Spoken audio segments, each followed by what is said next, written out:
Well, good morning.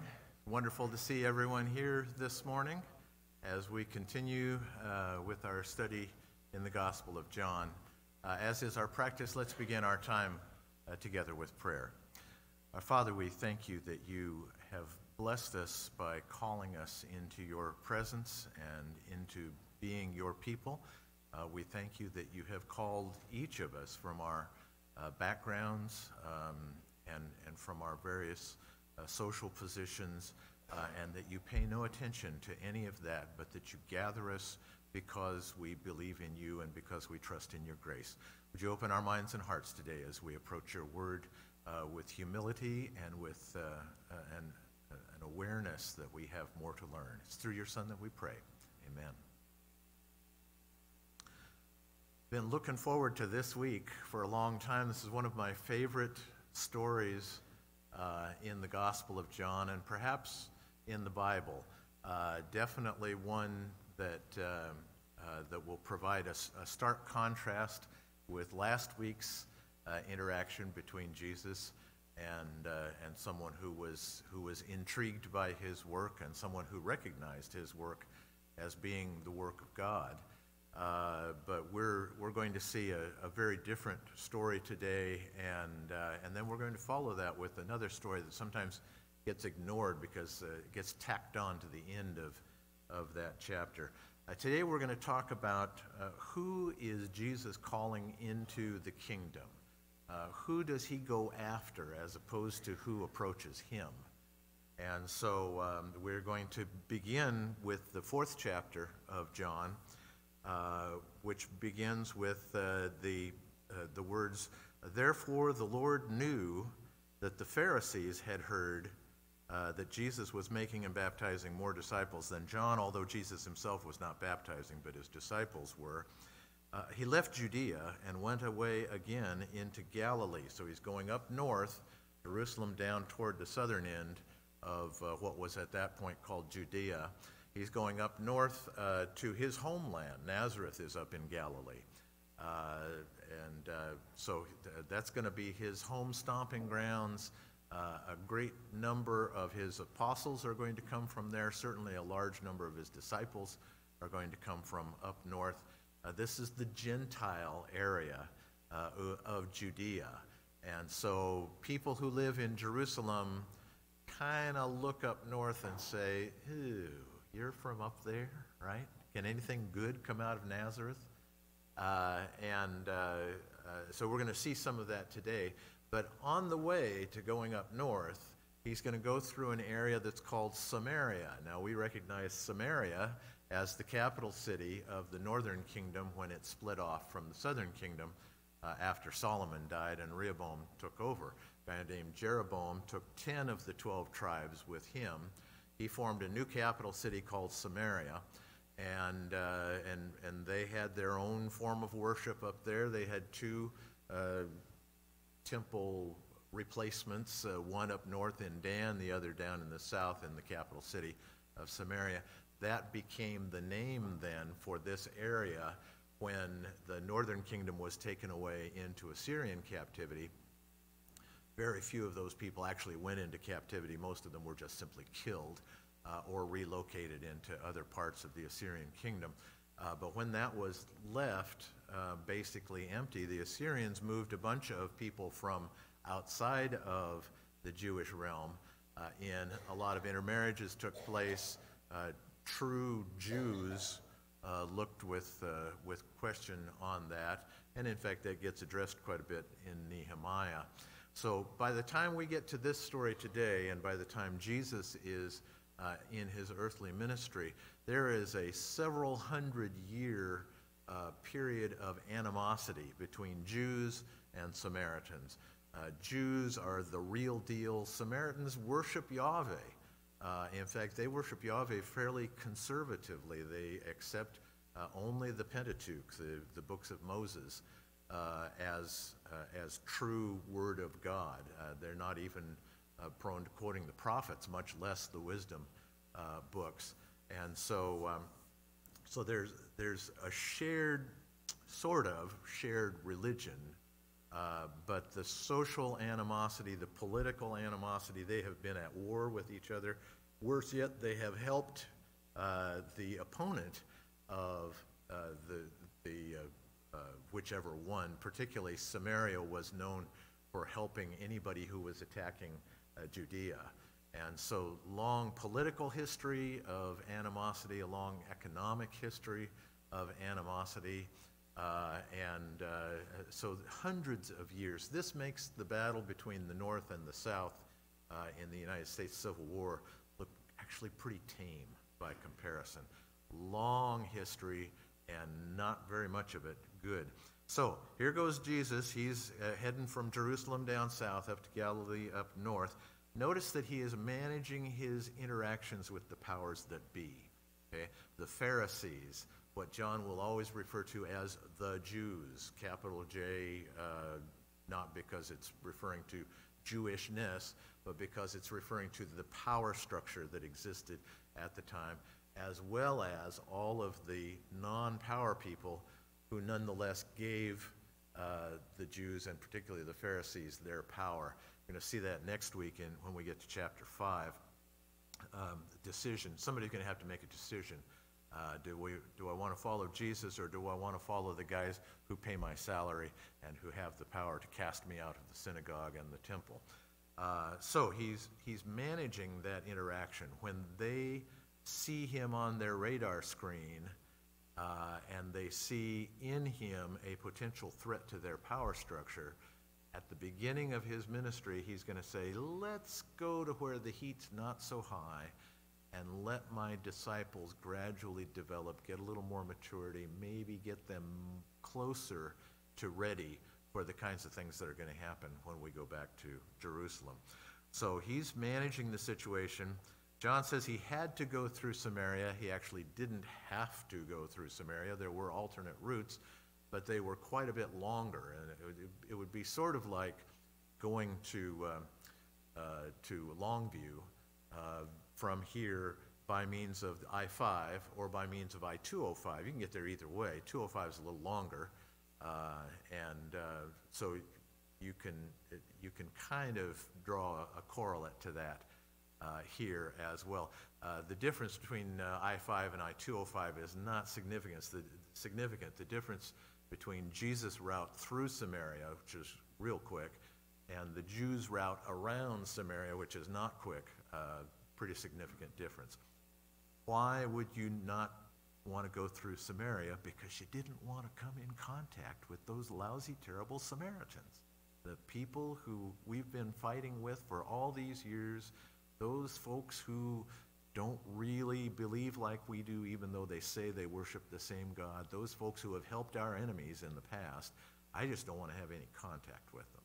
So most Jews go around. Jesus says, nah, we're going to go straight on through. The Samaritans we've talked about a little bit. They really had a pretty good case, as it turns out, and the Samaritan woman is going to make that case for being the true Jewish people, and we'll see that in a minute. But the animosity is definitely there.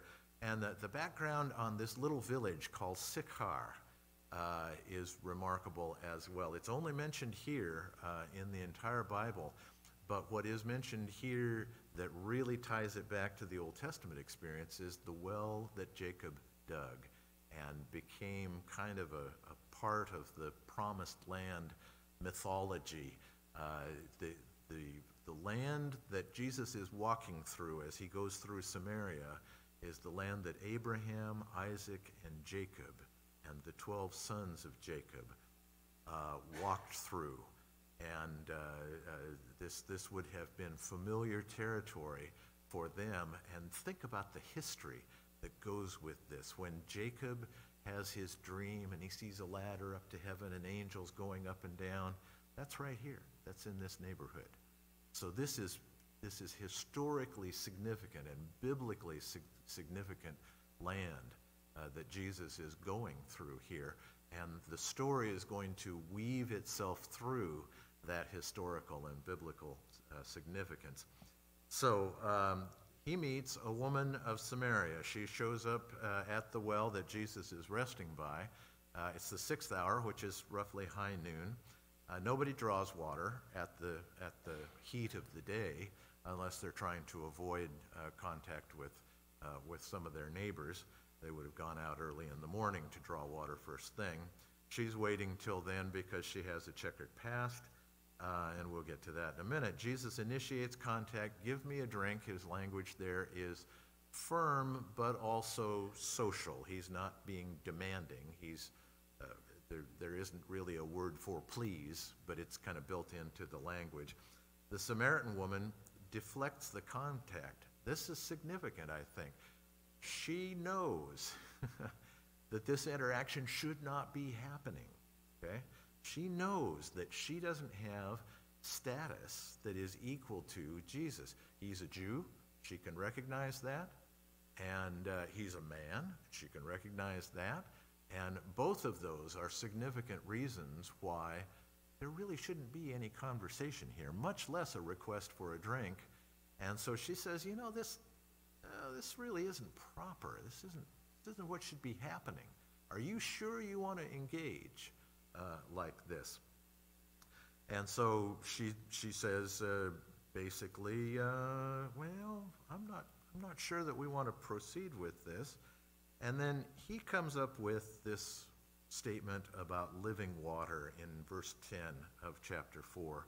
If you knew, he says, the gift of God and who it is who says to you, give me a drink, you would have asked him, and he would have given you living water. Now that word living there is one that everyone who knows the language would have been familiar with. It means moving water, not stagnant water that might be growing pond scum on it. This is water that's drinkable. This is water that's probably more refreshing. It's probably cooler because it's moving. And this is the desirable water. She's drawing from a well, and that well is presumably subject to the movement of water with the water table. But to fresh water coming out of a mountain stream, the sort of thing that people in the land of Judea would not experience very often, that's what's triggered by this phrase, living water. If you knew who was in front of you, who was asking you for water, you would ask him. The tables would be turned, and you would be asking him for living water. What does she hear when he says living water? She hears better water than what she's got here. And she's going to be confused. Does this remind you of anything from last week with Nicodemus? How did he respond when Jesus says you must be born again, and Nicodemus says, how can that be? Right? What in the world are you talking about? This makes no sense.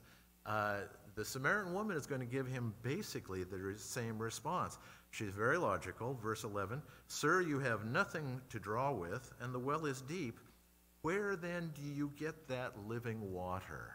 How are you going to come through with this promise that you have made me?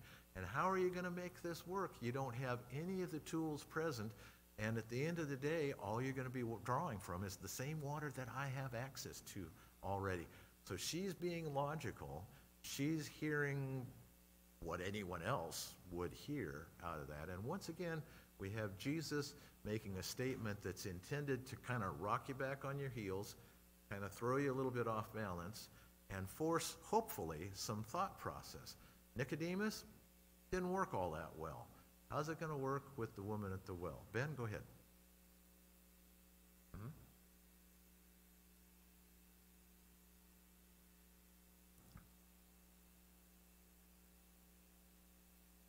Mm-hmm.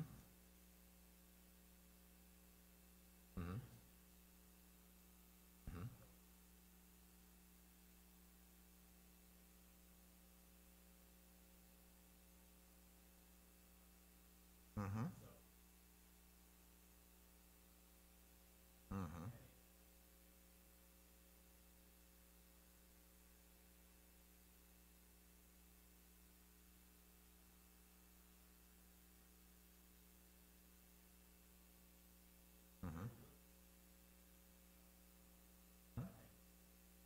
With notable exceptions, Ben has brought out an important rule, which is the more we have thought about something, the more perhaps we've read about it, the more education we've had on the subject, the more we think we know about that subject, the more likely we are to have a hard and fast mental structure about how this works and how it doesn't work.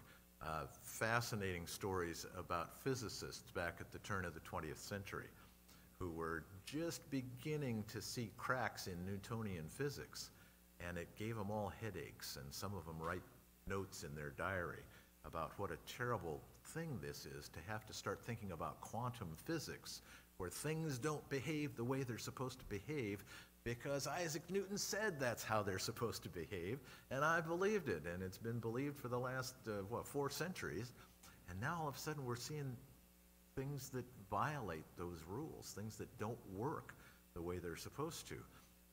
So yeah, developing a mental structure is useful for thinking about any particular subject, but it can also be limiting. This seems to be what Jesus is doing. He wants to come in and just clean house. He wants to wipe away all your foregone conclusions, all the mental structures that you've built, particularly the religious structures. Here's what I know about God, okay? He is this way, he is not that way. And he doesn't have a son, and he certainly wouldn't come to earth. So Jesus, you don't fit into my mental structure for how this is going to work. My theology is being rocked by what you're saying, and I like my theology just like it is. I really don't appreciate you coming in and forcing me to develop a new theology. This is what he's doing with the Samaritan woman. Ultimately, to her credit, she still doesn't understand much of what he's saying, but to her credit, she says, "Give me this living water." She's at least amenable to the idea that there might be something here that she doesn't understand. And that thing that she doesn't understand might actually be worth pursuing. Her reasons are interesting. Give me this living water so I won't have to come out here in the heat of the day and draw water anymore. She's still being pretty practical about it, but there's a place here where she is open to new suggestions, and Nicodemus definitely was not open to those sections. He's going to hang on, by the way. We're going to see him again twice more in the gospel, and he's going to be doing what God wants him to do in those times. But at no point do we see him really becoming a believer. Did he become a believer? Possibly, yes, possibly not. Don't really know, but he stays involved. He stays connected with the Jesus movement, and he interacts at times that are appropriate and useful. Jesus puts the end to all this living water talk. Go call your husband. Oh, no. What am I going to say now? I've had 5 husbands. This may or may not have been her fault, but that's her history. And the guy she's living with now is not her husband. So she responds with the grim reality, at which point Jesus does his proving that he is, at the very least, a prophet. You're right, you don't have a husband. You've had 5, and the man you're living with now is not your husband. Now, if you're the Samaritan woman, how do you respond to that? This guy just told me the deepest, darkest secrets of my life, and he doesn't know me from anyone else. What's your response to that? What do you think? Who are you? Yeah. What other way might you respond? Turn tail and run, maybe? Logan. Yeah. Yeah. Mm-hmm. Yeah.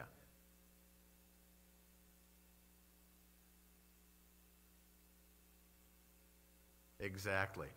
How could he know what he clearly knows about her unless he were, at the very least, a prophet? She is, of course, going to come to another conclusion here just shortly. But at this point, at the very least, she sees that he's a prophet.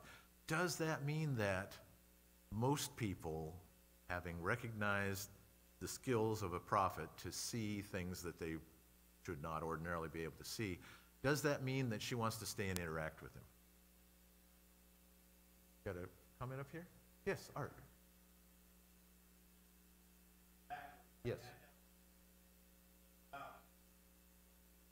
Yes. Yes. Quite right.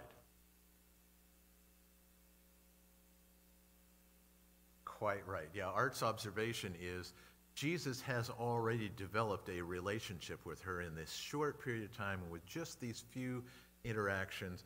Not a lot of time for relationship building, and yet she stays engaged with him. Not only does she stay engaged with him, not only does she recognize that he's clearly a prophet and clearly knows things that most people don't know. Most of the people in her hometown know those, which is why she's coming out to draw water at high noon. But this guy is a stranger, and yet he knows, now what's my next step?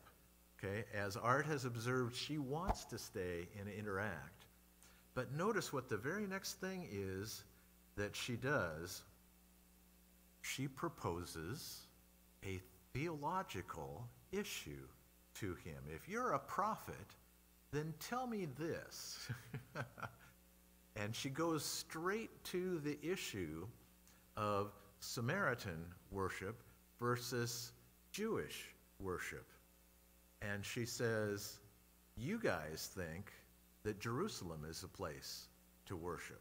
And you built a temple there, and you rebuilt it after it was destroyed 500 plus years ago by the Babylonians. Came back and rebuilt it, not as cool as Solomon. Herod's helped you out some, and so it's still a pretty cool temple. But that's where you guys have hung your hats, religiously speaking. Jerusalem is mission central for worship. We, on the other hand, have a much more ancient worship site. We have worship places that date back to Abraham, Isaac, and Jacob. The patriarchs have established these places as places where God has been. Bethel, the very name is Beth, house of El, the generic name for God. It's the house of God. It's the place where I saw in a dream. It's the place where I wrestled with an angel. It's the place where I came in contact with the living God. Now, if that's not a good place to worship, I don't know what is. Okay? So she comes right to not just the point of where we're going to worship, but to probably the biggest sticking point between Jews and Samaritans. When it comes right down to it, Jerusalem is a Johnny-come-lately kind of place. They had to wait until David took control of the southern kingdom and finally was able to conquer Jerusalem after decades, a couple of centuries actually, of the Jews trying to conquer Jerusalem without success. David finally conquers it. It is really a Johnny-come-lately onto the religious scene. But because it's the city of David, well, that's where they're going to worship. That's where Solomon's going to build his temple. And so her point is really well taken. Our form of worship, especially our place of worship, has a much better pedigree than does yours. So basically, why do you guys insist on going to Jerusalem? Why aren't you coming up here where we have this long history of worshiping Yahweh from well before there was a children of Israel as a nation? Mary, you had a comment? Excellent, excellent. And that should say it all, shouldn't it? God chose Jerusalem. And that is how Jesus could have responded, isn't it? Well, you know, all of these places are fine, and God appeared in these various ways and in these various places. But Jerusalem is where he set his heart, because there was a king here who was a man after his heart, and so God chose Jerusalem, and that would probably have ended the argument. It isn't the direction Jesus went, but it makes a good argument. Ben?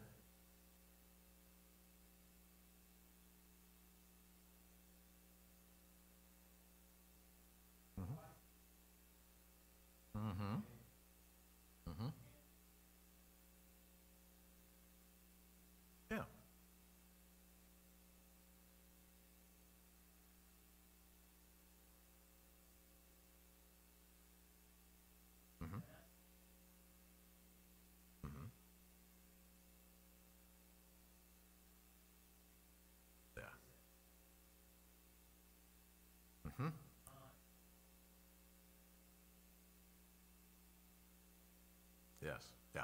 Yeah, looking cool, feeling right, probably not the highest standards as far as God's concerned for how we worship or where we worship. So there are any number of reasons why Jerusalem ended up being where the worship of God was centered, and where, by the way, there were commands. That is, because that is where God's house has landed, that's where y'all are going to come. And if you're way up there in the north and around the tribe of Dan, well, I'm sorry, you're going to have a long trip down. And it's possible, Joseph and Mary, you may lose track of your son on the way back from that trip. But at the end of the day, that's where God wanted it to be. And that would have been a sufficient answer to end the conversation. But that's not where Jesus is going to go. Larry?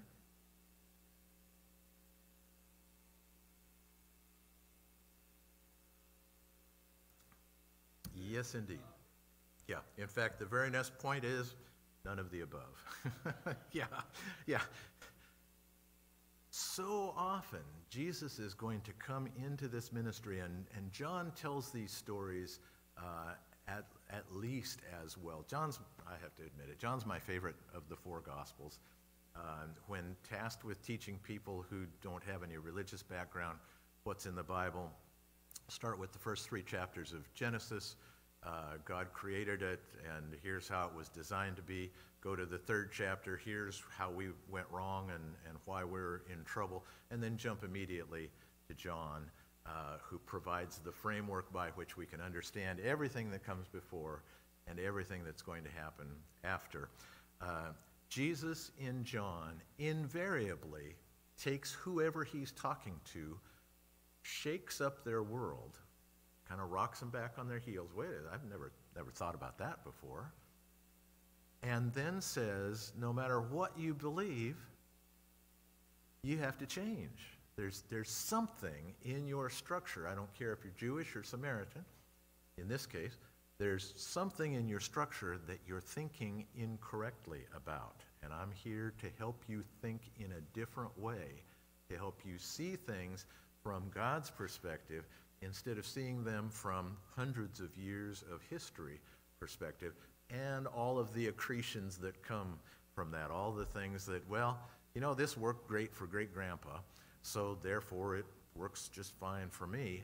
And the point that Ben made about God said so is an important one, because Jesus is going to come back to this time after time after time. Did God say so? Are you doing this because God told you that was the way to do it, or are you doing it because that's how we interpreted what God said, and we developed our own practices because they seemed to us to fit what God said? And there's always going to be that tension, and there's always going to be that re-examination. Fortunately, we have that all nailed down, so we don't have to re-examine ourselves, right? We know how these things are supposed to be done, and so we don't have to worry about that. But back then, they had to, I hope you're all recognizing the facetiousness of that. None of the above is Jesus' answer. Jerusalem, yeah, there's a long history there, and that's been a fine place to worship. The places you're talking about, Samaritan woman up here in Samaria, yeah, that mountain, that's one of the mountains that Moses was pointing to and put some of the people on when he was issuing the blessings and the curses to the children of Israel as they're just getting set to cross the Jordan and go in and take the land. Jericho hasn't happened yet, and he sets them out on these 2 mountains, and he says, here's the mountain of blessing and here's the mountain of cursing, and those 2 mountains are visible. They're within walking distance of where he is right here. So there's a long history of God interacting with his people right up here in Samaria, and yeah, I can see why you guys would like to do that. The time is coming, and now is, when all of that is going to be moot. You're not going to have to worry about where you worship. Instead, you're going to have to worry about how you worship, and particularly about who you worship. Notice this: salvation is from the Jews. What an interesting choice of words. He says, salvation is not of the Jews. The Jews didn't bring you salvation. Salvation is not by the Jews. Jews did not foment the means by which you could be saved, but it is from the Jews. God made his inroads with humankind through what would become the Jewish nation. And so Jesus says you need to pay attention to what's been happening with the Jewish nation, because that's where God started. That is the genesis of this whole idea of God finding a way back into interaction with humankind. He starts with the Jews. He doesn't start with them because they're more of them than anybody else. He doesn't start with them because they're taller or better looking than anybody else. He starts with them because that's who he chooses. And who he chooses is therefore the source from which we can understand our salvation. Those who would like to focus on the New Testament to the exclusion of the Old need to keep this idea in mind. It's very difficult to understand the New Testament without understanding the sources from which all of this comes. So salvation is from the Jews. He uses the term salvation only here, nowhere else in the gospel. And it's an important concept because salvation is from the Jews. Think about the promise that God made to Abraham. He said, through you will come the king who's going to sit on the throne. All nations will come to him. And the most important part, through your descendants, all nations of the earth will be blessed. How interested were the Jews of Jesus' time with making sure that all nations of the world would be blessed? Not terribly, no. All nations were the Gentiles. Ooh, they'll make you unclean if you come in contact with them. Don't do it the day before Sabbath. The whole idea, by the time you get to Pharisees and Sadducees and the people who were in the power structure in Jerusalem at the time of Jesus, the whole idea is to keep them out. I don't want Gentiles in Jerusalem. Last thing I want is a Gentile army in Jerusalem, and we've had that for quite a while. They've come and offered pigs in the Holy of Holies to foreign gods. Just terrible, terrible things. The last thing I want is a whole bunch of outsiders, unclean Gentiles, hanging around my home city and my religion. And the last thing on my mind is how to bless those people. And yet, here Jesus is. That's what's really central here is this promise is to reach out beyond the boundaries of Judaism. Go back and read the Old Testament prophets. You'll see it over and over and over again. They're all going to come to Jerusalem, and they're all going to come to Yahweh to worship. Larry. Uh-huh. Mm-hmm. Yeah. Yes. Mm-hmm. Yeah. The point that Larry's making is a good one. When the Jews heard all nations of the earth will be blessed, what they heard was all nations of the earth that had Jews in them. And those Jews were the ones who were going to come back. Remember, they've been dispersed several times due to geopolitical forces. And so they're all over the world. And to their credit, they had a tendency to kind of clump together into small communities wherever they got dispersed to. But that's what was in the Jewish mind when we talk about all nations and the nations returning to Jerusalem is all of the Jews will return. Fascinating conversations in the United States of America in 1948. What happened in 1948? Israel became a more or less viable nation. And the discussion was, are we going back? Or are we going to stay here? Fortunately for the nation of Israel, most of the Jews stayed here in the United States where they were making pretty good money and were able to send contributions week after week and month after month to support the things that were going on in Israel at the time. But that has been the thought process really from the time of the first dispersion under Assyria. It's the Jews that are going to come back. And God keeps saying, no, no, everybody is going to come back.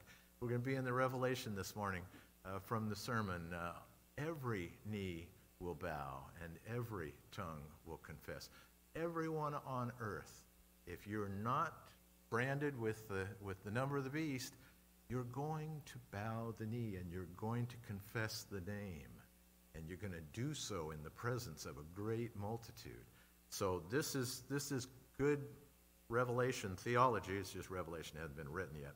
So salvation is from the Jews. Here's the critical part. And what would they have heard? What would the Samaritan woman have heard when she heard, you will not worship in Jerusalem, you will not worship up here in your holy mountain, you will worship where? Doesn't matter where. You will worship in spirit and in truth. That rather throws the whole thing out the window, doesn't it? What's important to Jews at this time, particularly Pharisees, is, are you checking all the boxes? Did we do this? Yes. Did we do that? Yes. Did we do this? No, not yet. We better get busy and do that third thing on the list, right? It was a check mark kind of relationship, and particularly a check mark kind of worship. And it was quite possible, as we'll see in the prophets, to do all those things, to check all those boxes, and still have your attitude be wrong, be violently wrong. One of the readings we'll have this morning from the sermon is, you guys just can't wait for the Sabbath to be over so that you can open the marketplaces again, because you've got a fixed scale that weighs heavier than it actually is, and you got a fixed shekel that is actually heavier than it should be, and you're making money hand over fist, and the Sabbath is really an imposition on you. But you're going through the motions, you're checking the boxes, and Jesus says that's just not going to happen anymore. We're just not going to be a box-checking religious people. Sir?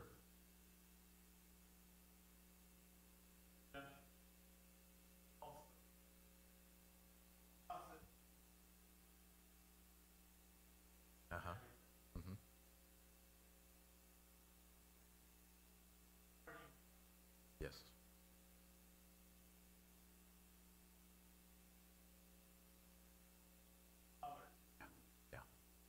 Yeah.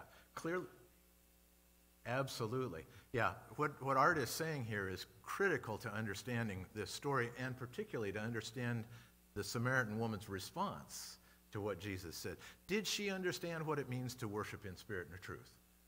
Probably not. Do we fully understand what it means to worship in spirit and in truth? Probably not fully. We've been working at it for a long time. We've made some mistakes, and we may have even made some progress. But to truly say, oh yeah, we got those two boxes checked, that's no problem at all. But the key, what Art is bringing up, is the key is relationship. God is speaking through his Son to a woman who does not belong to anyone's religious group, ideally. And yet he is saying, God wants to be your father. That's touching, isn't it? That's really, really reaching out in ways that we may not think of Jesus as always. I mean, he didn't start this conversation out in a way that any church planter I know of would start the conversation out. If you knew who you were talking to, you'd be asking for water from me. That's not a great way of approaching things, but it works. In this situation, here they are just a couple of sentences later, he's talking about relationships. The Spirit and the truth comprise the means by which we have relationship with God, the means by which we can gather in a few minutes. I'm going to knock this microphone over. Just watch. The means by which we have relationship with him is by not worrying quite so much about location and being concerned a lot more with how our hearts are and how our relationship is, and whether he is truly our Father who art in heaven. Ben?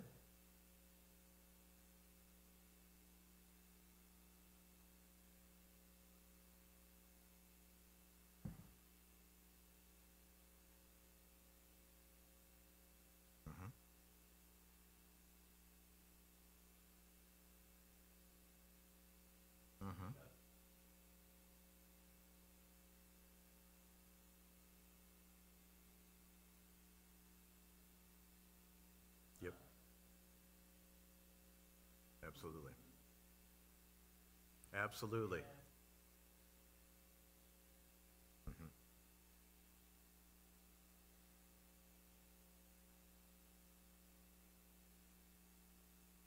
Can you worship God if you live in Portland, Oregon? Fortunately, yes. Can you worship God if you live in Lithuania? Yeah. What's required for godly worship? Spirit and truth. Boy, that clears the landscape, doesn't it? That really makes a difference. We got to hurry or we're going to run out of time here. I don't want to miss the final part of chapter 4. The Samaritan woman responds in faith. Once again, she leaves Nicodemus in the dust. I know that Messiah is coming. How'd she get to Messiah? We were talking about where you worship, and all of a sudden she's talking about the Messiah. She has made some connections there. They are important connections. They are critically important to this story. And Nicodemus is kind of saying, where, what? You know, this is a woman who understands what's going on. She's got a much clearer idea of what's going on than Nicodemus did. Yes, sir. Mm-hmm.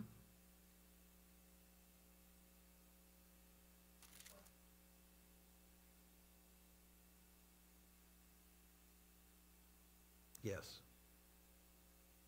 Yeah. Yeah. Yeah. Yeah. Yeah.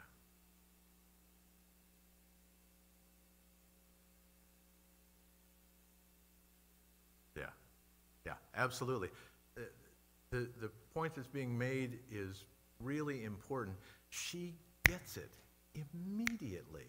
She understands what's going on here. She doesn't understand all the niceties to it. Spirit and truth is still a bit of a mystery to her. Certainly living water remains a little mysterious, but she knows something special is going on and she wants it.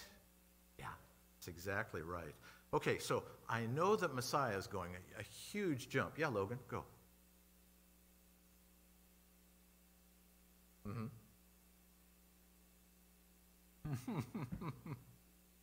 An excellent question. Based only on the Pentateuch, how does she know the Messiah is coming? How many messianic prophecies do we have in Genesis, Exodus, Leviticus, Numbers, and Deuteronomy? There are some fairly vague things. There's certainly some pointing forward, but not a great deal. Go ahead.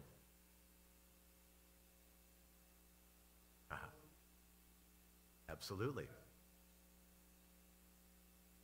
Yeah, yeah, yeah. Now this is not the woman you want to send out as your personal evangelist, but she goes back to town. We're running a little ahead of ourselves. That's probably good. She goes back to town. This is an entire group of people who, in spite of their focus on their day-to-day stuff, is looking for the arrival of the Messiah. That is really remarkable in this time. Are the folks back in Jerusalem looking for the arrival of the Messiah? Sort of. Had this Messiah better look a lot like what they think he ought to look like? Yeah, otherwise, no deal, right? Even when they're faced with miracles that they cannot otherwise explain, even though Nicodemus is right, no one could do the things you do except God is with him. Nonetheless, he's going to be rejected, and the more miracles he does, the more signs he gives, the more certain the Jews are, the power people in the Jewish structure are, that he's got to go. We just can't have this. He's rocking the boat. He's saying things that don't make sense within our thought structure, and that's it. That's all there is. He's got to go. I don't care if he is from God. He's got to go. That's it. So, I know Messiah is coming. I'm sorry, let her go.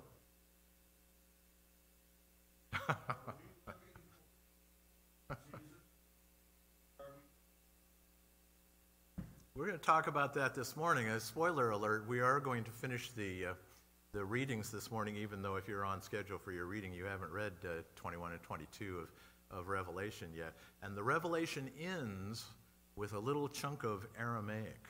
Maranatha. Lord, come quickly. How many of us pray that on a regular basis? Lord, come as soon as, I've got this and the other thing fixed, And give me a little time here. I'm kind of enjoying the place I'm at, right? It gets real tempting to become part of the world, doesn't it? We have people, and we should follow their example, who daily, I saw a couple of hands pop up. How many of you pray every day, Lord, come quickly? I'm going to have to work on that, okay? So, he will explain everything. What's the purpose of the Messiah? In the Jewish mind, he's going to conquer the Romans. And he's going to take the earthly throne of David in the earthly city of Jerusalem and become the earthly king over the whole world. And if the rest of the world comes back, so be it. But that's what's really important. He will explain everything. Here's a woman with a deep theological insight, and God only, literally, knows where she got it from.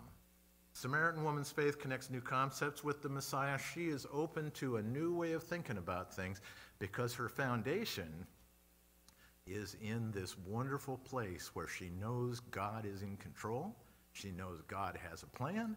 She knows that that plan is going to work itself out, and she knows that it's all going to work out well. So, of course, the comparison between this and Nicodemus's results dealing with new concepts is pretty stark. I am he. The Greek construction here does not include the pronoun he.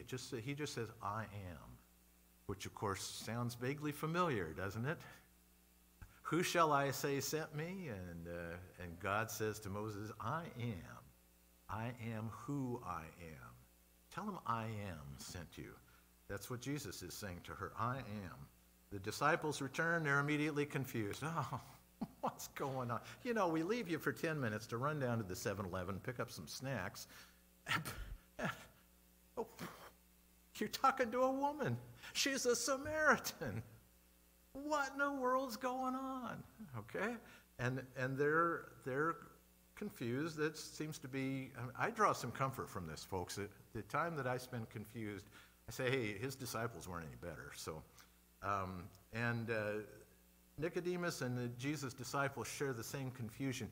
They're worried about trying to take what he says and fit it into their system. And Jesus is not real interested in their system. He wants you to take what he says and then fit it into his system. Now you've got something going. And then we have, finally, the conversion of Sychar. I don't want to miss this second sign, and we are out of time. We're going to have to leave it till next week. But the second sign is really critically important. You want to talk about faith? Dad shows up. My child is sick.